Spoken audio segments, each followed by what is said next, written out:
Voici les photos de l'ultime convoi militaire français quittant le Mali hier. Un départ en toute discrétion, accompagné d'un simple communiqué de l'Élysée. Le président de la République salue la réussite de cette manœuvre opérationnelle et logistique de retrait du Mali que nos armées ont conduite selon le calendrier annoncé, sans cesser leur combat contre les groupes terroristes.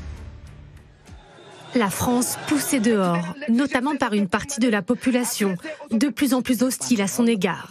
Quelques heures plus tôt, la télévision malienne diffusait justement ces images, des manifestants dans les rues de Gao pour protester contre la présence des troupes françaises.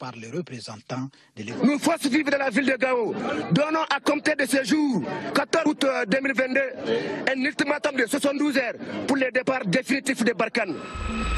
Le départ des troupes tricolores est acté depuis des mois. La fin de près de 10 ans de présence française au Mali. Une opération de grande ampleur, déclenchée en 2013 pour empêcher la prise de Bamako par des djihadistes. Au final, jusqu'à 5500 soldats déployés sur 5 pays. Si la menace islamiste est un temps repoussée, les difficultés se multiplient et le bilan humain est douloureux.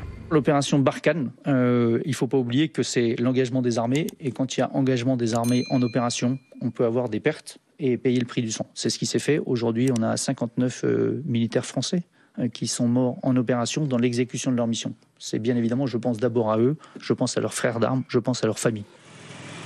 Aux pertes humaines s'ajoutent des relations devenues exécrables avec les putschistes au pouvoir depuis 2020.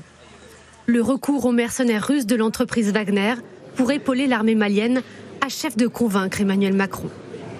Force est de constater que les choix faits par la junte malienne aujourd'hui et sa complicité de fait avec la milice Wagner sont particulièrement inefficaces pour lutter contre le terrorisme. Ça n'est d'ailleurs plus leur objectif.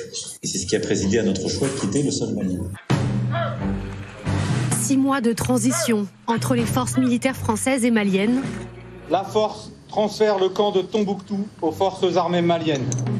Et une guerre contre les djihadistes qui n'est pas terminée. La France ne déserte pas le Sahel.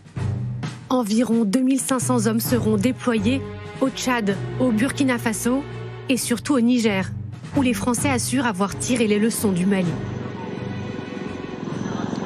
La préparation des opérations se fait avec les soldats nigériens, avec l'état-major nigérien, qui décide de la nature des opérations, de la forme que vont prendre les opérations. Et lorsqu'on conduit les opérations, c'est un général nigérien qui commande les unités franco-nigériennes sur le théâtre d'opération. Et ça, c'est vraiment le signe concret de l'inversion de la relation partenariale, puisque c'est eux qui commandent.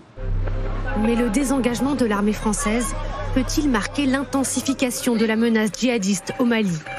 Un risque pris très au sérieux par la population malienne. Une sécurité, on en a besoin. Nous sommes dans la guerre et nous avons besoin de cette sécurité, ici à Tombouctou et partout au Mali.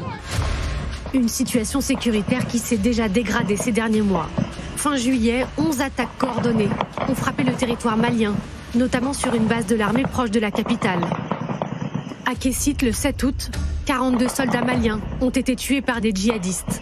La pire attaque visant des militaires depuis 2019.